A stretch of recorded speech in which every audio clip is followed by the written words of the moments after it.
Good morning बच्चों। ठीक है, आज हम लोग पढ़ने जा रहे हैं 9th class SSC board physics chapter reflection of light. ठीक है, इसको हम लोग ठीक है इससे पहली क्लास में भी ठीक है पढ़ चुके हैं। जो हम लोगों ने ठीक है मतलब कि 8th में पढ़ा है उसी को थोड़ा सा और मॉडिफाई करके हमको दे दिया गया 9th क्लास में। तो हम लोगों को पता है रिफ्लेक्शन ऑफ लाइट क्या होता है। मान लीजिए कोई चीज़ है, हम लोग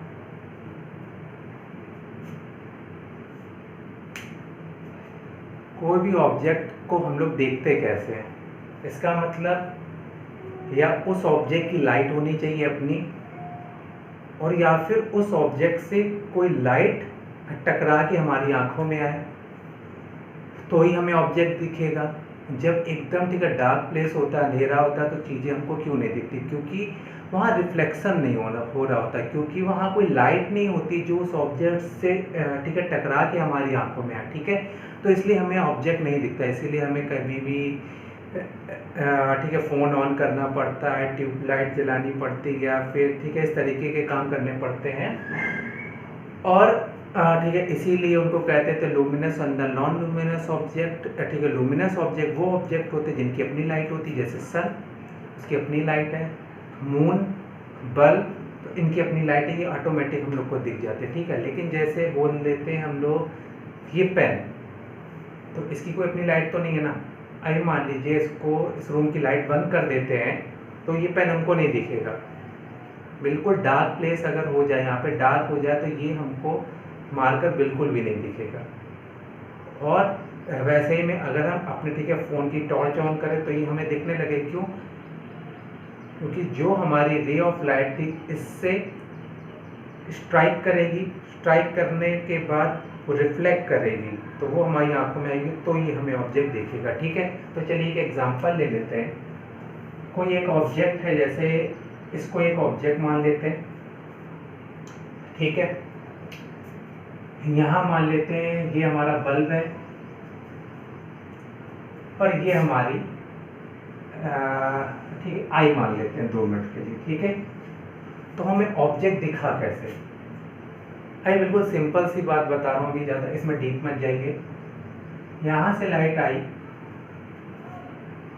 स्ट्राइक करी, स्ट्राइक करने के बाद हमारी आंखों में गई।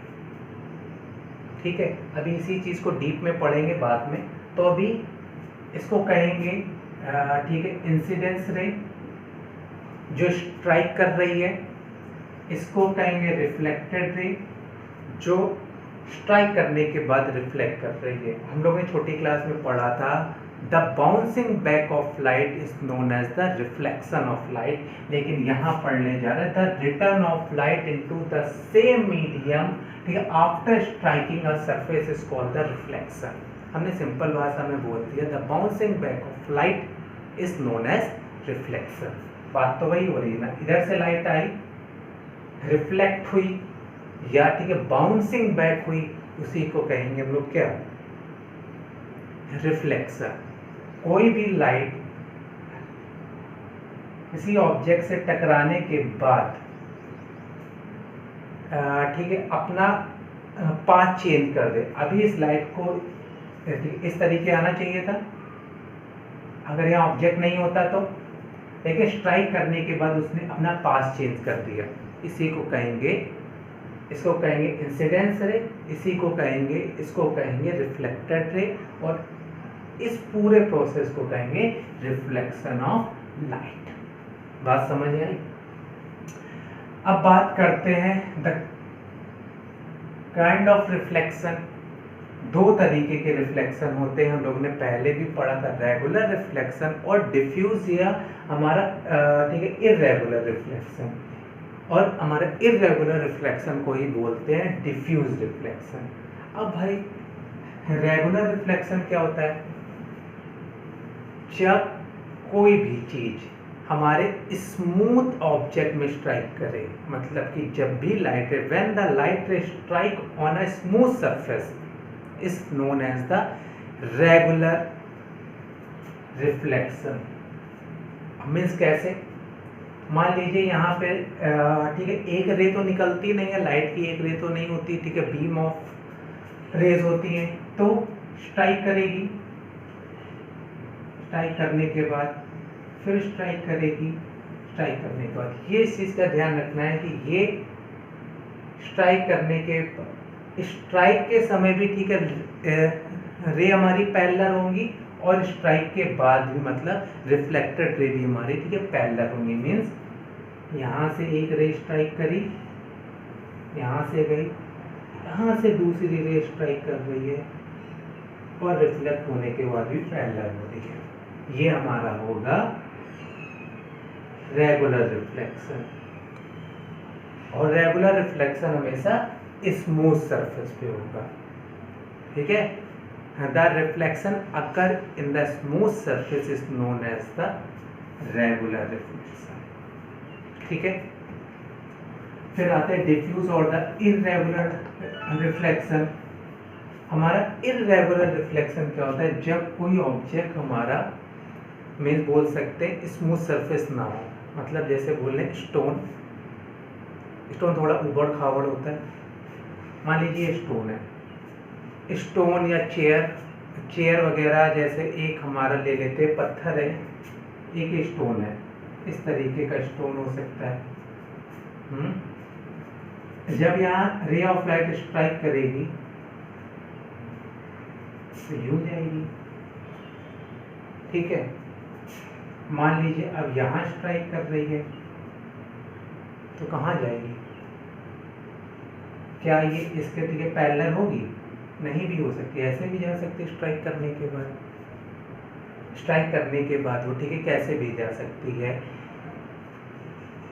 ठीक है। इरेगुलर रिफ्लेक्शन और डिफ्यूज रिफ्लेक्शन कहाँ होता है?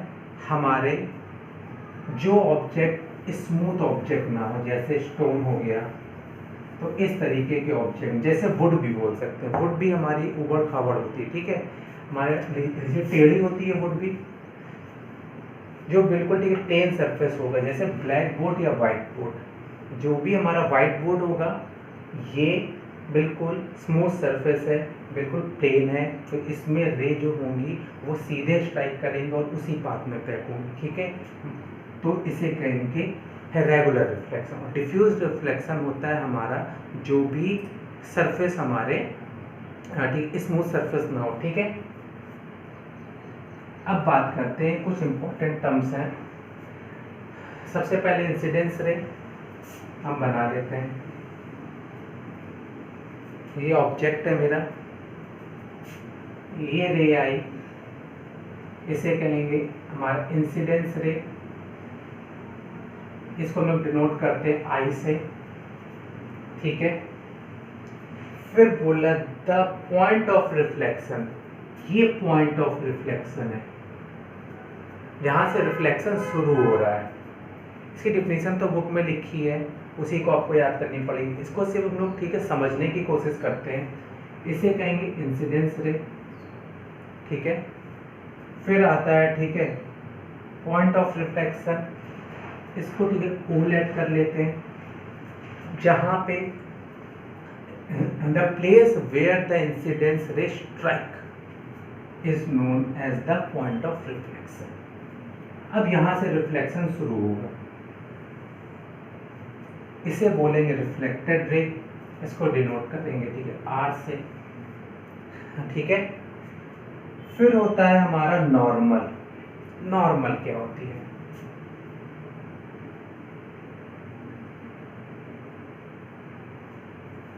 हाँ नॉर्मल ये क्या करती है, ये बिल्कुल ठीक है परपेंडिकुलर होती है, इस चीज को याद रखिएगा, ये 90 डिग्री बनाती है, ठीक है। फिर हमारा एंगल ऑफ इंसिडेंस क्या होता है? हमारा एंगल ऑफ इंसिडेंस क्या होता है? जो भी एंगल नॉर्मल के साथ फॉर्म होता है उसे बोलते हैं angle of incidence. The angle form between the incidence ray and the normal is known as the incidence the angle of incidence. फिर हमारा आ रहा है कि angle of reflection, the angle form between normal and the reflected ray, इसको denote करते हैं small r से, ठीक है। द प्लेन ऑफ इंसिडेंस, तो पहले इतना नोट कर लेते हैं, ठीक है, इन दो बातों को भी बताते हैं, पहले इतना नोट डाउन कर लीजिए।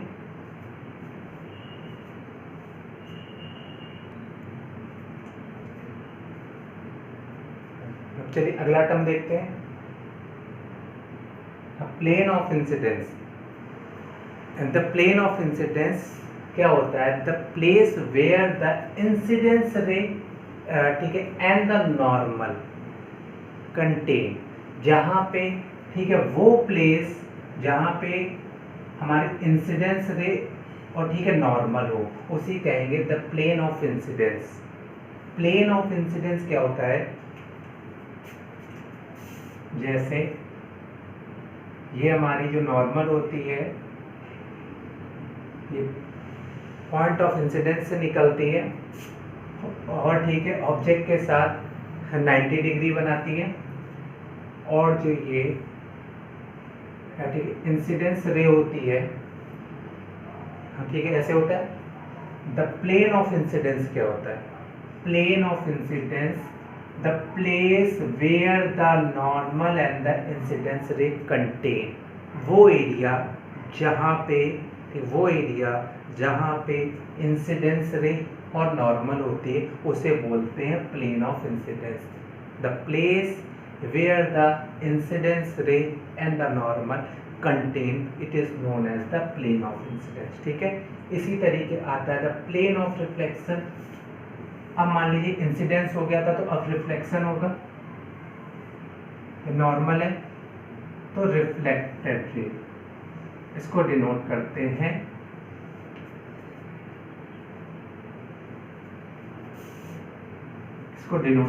ठीक है, R से। The place where the normal and incidence reflected ray contain, the plane of reflection क्या होगा? वो एरिया जहाँ पे रिफ्लेक्शन हो रहा है। तो रिफ्लेक्शन कहाँ हो रहा है? प्लेन और रिफ्लेक्टेड रे में हो रहा है ना रिफ्लेक्शन, ठीक है। प्लेन के बाद ही तो रिफ्लेक्शन हो रहा है, सॉरी, नॉर्मल के बाद ही तो रिफ्लेक्शन हो रहा है। The place where the normal, ठीक है, and the reflected ray contain is known as the plane of reflection. इसको सिंपल वे में समझ सकते हैं, वो एरिया जहाँ पे नॉर्मल और रिफ्लेक्टेड रे हो, इसी को कहेंगे प्लेन ऑफ रिफ्लेक्शन, ठीक है। तो इतनी बात समझ में आई। अब हम लोग नेक्स्ट चीज देखने जा रहे हैं, द लॉ ऑफ रिफ्लेक्शन। अब लॉ ऑफ रिफ्लेक्शन क्या होता है? मान लीजिए ये ऑब्जेक्ट है, ये हमारी नॉर्मल है, ये हमारा पॉइंट ऑफ इंसिडेंस है। जो नॉर्मल होती है, it is passes through the point of incidence at and perpendicular to the surface, ठीक है। सरफेस के साथ 90 डिग्री बनाती है, और जो नॉर्मल होती है पास करती है पॉइंट ऑफ इंसिडेंस से, ठीक है। ये रिफ्लेक्टेड रे है, सॉरी, ये इंसिडेंस रे है, इसको डिनोट करते हैं आई से। ये हमारी रिफ्लेक्टेड रे है, इसको डिनोट करते हैं, ठीक है, आर से, ठीक है। The angle between the incidence ray and the normal, इसको डिनोट करते हैं आई से। The angle between the normal and the reflected ray, इसको डिनोट करते हैं स्मॉल आर से, ठीक है। तो इतनी बात समझ में आई है, ठीक है। तो इतनी बात समझ में आई है। अब लॉ ऑफ रिफ्लेक्शन क्या होता है? First law of reflection, the angle of incidence equal to the angle of reflection. दोनों इक्वल होते हैं। मान लीजिए यहाँ पे ये 30 डिग्री है, तो ऑटोमेटिक ये भी 30 डिग्री होगा, ठीक है। जितना एंगल ऑफ इंसिडेंस होगा, उतना ही एंगल ऑफ रिफ्लेक्शन होगा। This is the first law of reflection, ठीक है। अब सेकेंड लॉ क्या कहता है? एक चीज देखिए, जो इंसिडेंस रे है, जो नॉर्मल है और जो रिफ्लेक्टेड रे है, तीनों एक ही पॉइंट में मिलते हैं। तो लिखेंगे ठीक है, incidence ray normal and the reflected रे और नॉर्मल, ठीक है, एंड रिफ्लेक्टेड रे मीट, ठीक है, एट अ पॉइंट। ये तीनों एक ही पॉइंट पर मीट करते हैं।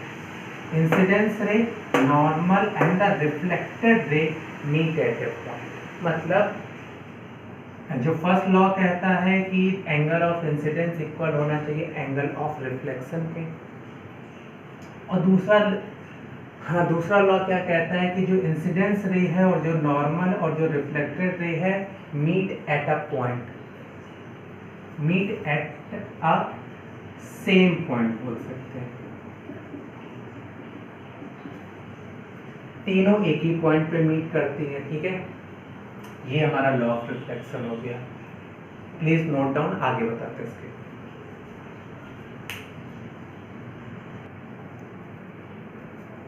चलिए कुछ हम लोग क्वेश्चन कर लेते हैं। मान लीजिए ये नॉर्मल है, ए ओ, ये बी है, ये आई है, ये मान लेते हैं पी, इंक्लूडेड कर लेते हैं, ठीक है। जो नॉर्मल है हमारा सरफेस के साथ 90 डिग्री बनाता है, ठीक है। अब हमको कुछ ठीक है वैल्यू देते हैं। फर्स्ट क्वेश्चन से कह रहा है एंगल ऑफ इंसिडेंस 30 डिग्री है, ठीक है। जो एंगल ऑफ इंसिडेंस है ये 30 डिग्री है, तो बताना क्या है, angle of reflection, angle P O A, और ठीक है एंगल क्यू ओ बी, ठीक है। तो हमने जैसे लॉ पढ़ा था कि एंगल ऑफ इंसिडेंस इक्वल होता है एंगल ऑफ रिफ्लेक्शन से, angle of R equal angle of I, तो एंगल आर इक्वल एंगल 30, तो एंगल आर निकल आया, ठीक है। और ये बताना है पी ओ ए, ये वाला एंगल बताना है। अब हमें ये पता है ये पूरा 90 में से 30 माइनस करते हैं, angle P O A equal होगा, इसको हम सी मान लेते हैं, तो angle P O C minus angle of incidence. एक चीज देखिए, ये यहां से यहां तक 90 है, ये पार्ट 90 है, ये पार्ट बताना अगर 90 में से ये माइनस कर दिया जाए, अगर 90 में से एंगल ऑफ इंसिडेंस माइनस कर दिया जाए तो ये पार्ट निकल आएगा, हमको ये तो निकालना है, ठीक है। तो हमने वही किया, POC मतलब नॉर्मल जो एंगल बनाता है हमारा सरफेस के साथ माइनस इंसिडेंस, तो नॉर्मल 90 बनाता है और ये 30, तो एंगल POA इक्वल 60 डिग्री, ठीक है। अब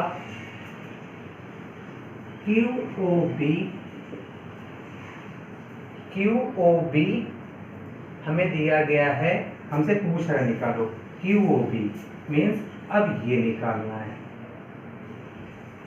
ये पार्ट। अगर ये पता हो जाए तो पता लग जाएगा ये पार्ट, क्योंकि इधर भी तो ये 90 बनाएगा नॉर्मल के साथ, हाँ इधर भी तो नॉर्मल सरफेस के साथ 90 बनाएगी, ठीक है। तो अगर 90 में से ये माइनस कर दे, अब ये क्या है, ये एंगल ऑफ रिफ्लेक्शन है, तो QOC minus angle of reflection, QOC 90 और एंगल ऑफ रिफ्लेक्शन कितना आया था 30, 60 degree. Please note down.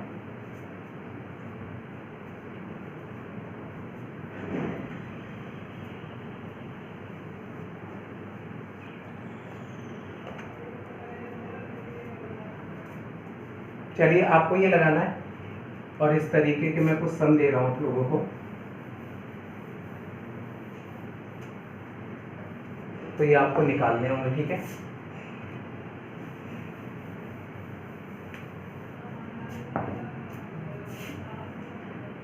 P Q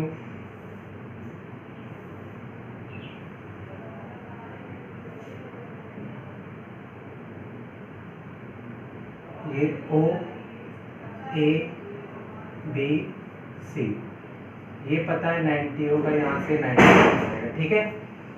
तो हमसे कह रहा है जो एंगल ऑफ इंसिडेंस है वो आपकी 45 है, हमें बताना है angle of reflection, angle P O A और एंगल क्यू ओ बी। ये फर्स्ट क्वेश्चन है। हम सेकंड क्वेश्चन देखते हैं। एंगल पी ओ ए हमारा 30 है, तो एंगल ऑफ इंसिडेंस बताना है, एंगल ऑफ रिफ्लेक्शन बताना है और एंगल क्यू ओ बी बताना है। हमें दो क्वेश्चन, ठीक है। अब हम लोग देखते हैं द टाइप ऑफ इमेज। दो टाइप की इमेज होती हैं, एक रियल इमेज, एक वर्चुअल इमेज। रियल इमेज कौन सी होती है? The image which can be obtain on a screen. Image obtain on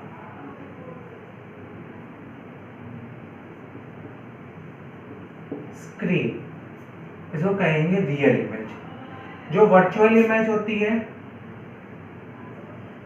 can not be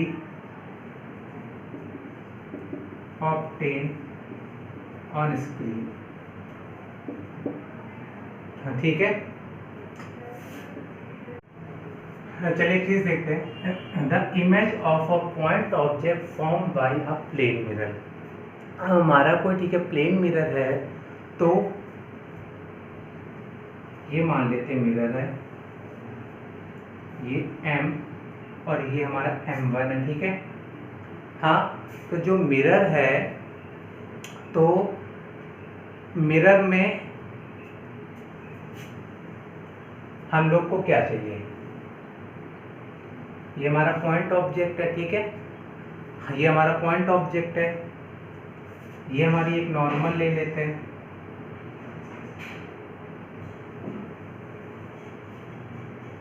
ये हमारी N1 है। एक दूसरी नॉर्मल ले लेते हैं, ये हमारी N2 है। ये कोई पॉइंट ऑब्जेक्ट है, तो ये गई इंसिडेंस रे, रिफ्लेक्ट होने के बाद वही एंगल में रिफ्लेक्ट हुआ, ठीक है ना। अब इसके बाद इस पॉइंट से दूसरी रे निकली, ठीक है, यहां से स्ट्राइक हुई, हमारी आइस पे गई,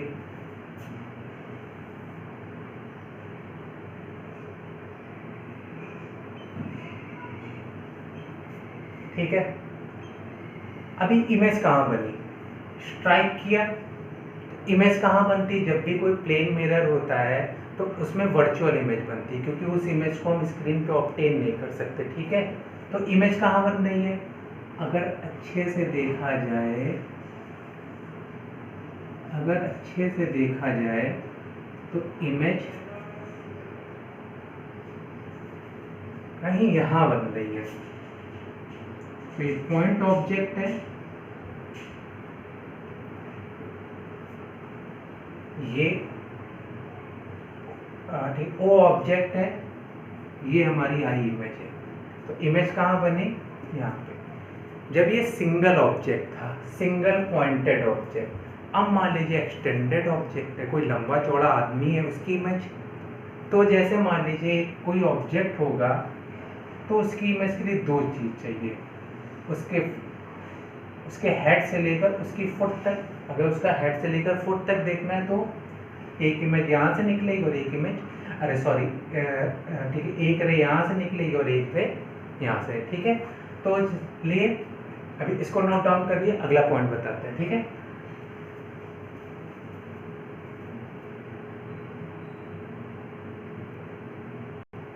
काम कर लीजिए, इसे समझ में नहीं आएगा आप लोगों को, ये कहीं और ये दूसरी रे, ठीक है, ये मिरर है और ये नॉर्मल है, थोड़ी टेढ़ी लग रही है देखने में दूर से,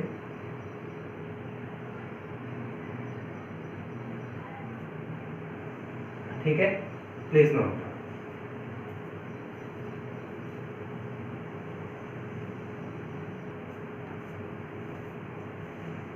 the image of N extended object, मैंने क्या कहा था, अभी ये कोई एक ऑब्जेक्ट है, हाँ, ये एक ऑब्जेक्ट है ए बी, ये मिरर है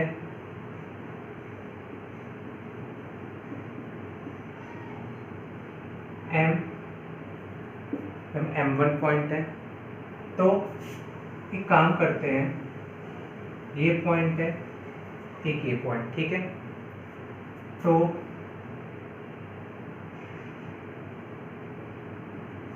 हम इस पॉइंट से एक रे गई,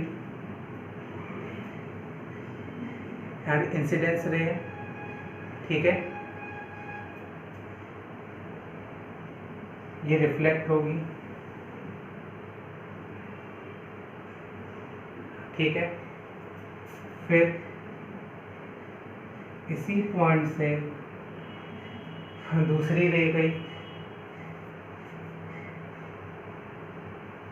वो भी रिफ्लेक्ट होगी, ठीक है। अब इस पॉइंट से एक रे गई, वो रिफ्लेक्ट हुई, इस पॉइंट से एक रे गई, वो भी रिफ्लेक्ट हुई, ठीक है। हाँ, अब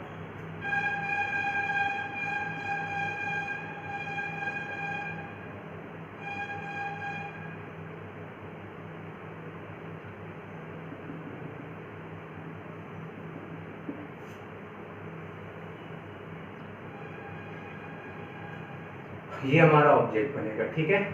इसको थोड़ा सा मैं टेढ़े लिया हुआ है, ठीक है। तो इस तरीके हमारा ऑब्जेक्ट बनेगा। अगर इसको हम चाहें तो ऐसे भी बना सकते हैं, ये एक हमारा ऑब्जेक्ट है, ये मेरा मिरर है, इसको आप जैसा सीधा दिखाएंगे तो सीधा आएगा। हमने एक इमेज ये ली,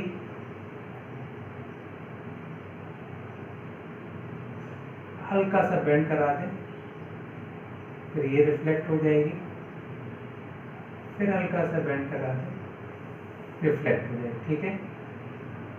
हल्का सा बेंड करा दें तो ये रिफ्लेक्ट होगी, एक पॉइंट से दूसरी गई तो ये रिफ्लेक्ट होगी। अब एक्चुअल में ये मीट कहाँ हो रही है, यहाँ एक्चुअल में मीट कहाँ हो रही है, कुछ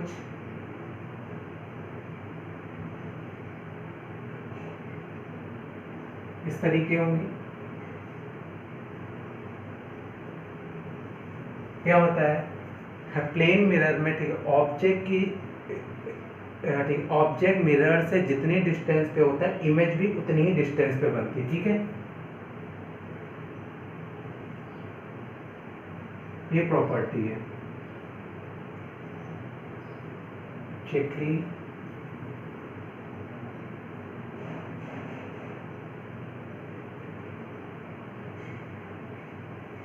इसको आप जब स्केल वगैरह से बनाएंगे तो ठीक आएगा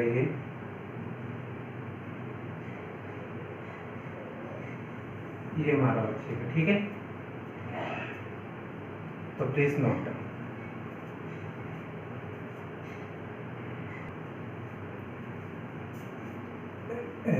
बेटा लेटरल इन्वर्जन क्या होता है, मान लीजिए ये हमें सामने ऑब्जेक्ट है, हम यहाँ पे राइट करें और उधर पे वो लेफ्ट हो, इसी को कहते हैं लैटरल इन्वर्जन। तो लैटरल इन्वर्जन क्या होता है कि जब भी इमेज हमारी उल्टी फॉर्म हो, उल्टी मतलब नहीं, हमारा राइट तो इमेज का लेफ्ट, ठीक है। The interchange of right and the left side the object and the image form. तो यही हमारा होता है लैटरल इन्वर्जन। मतलब कि जैसे ये मिरर है, ये लेफ्ट साइड है, मान लेते हैं ये लेफ्ट हैंड है, हाँ ठीक है, और इसमें ये राइट हैंड दिखे, ठीक, हाँ, तो यही लैटरल इन्वर्जन है, हाँ ठीक है। The interchange of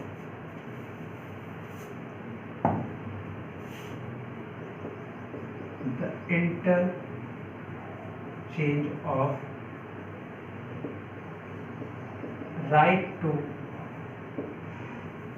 left side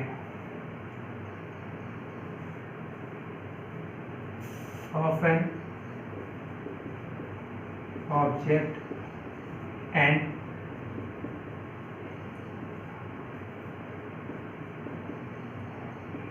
image formed by a plane mirror. The interchange of right to left side of an object and the image formed by a plane mirror. मतलब कि हमारा object का ये right हो और image जो form हो वो लेफ्ट हैंड उठाए, और हम जब राइट हैंड उठाएं, जब लेफ्ट हैंड उठाएं, तो इमेज जो फॉर्म हो रही वो अपना राइट हैंड उठा रही हो, ठीक है। इसी को कहते हैं लैटरल इन्वर्जन, ठीक है। Please note down.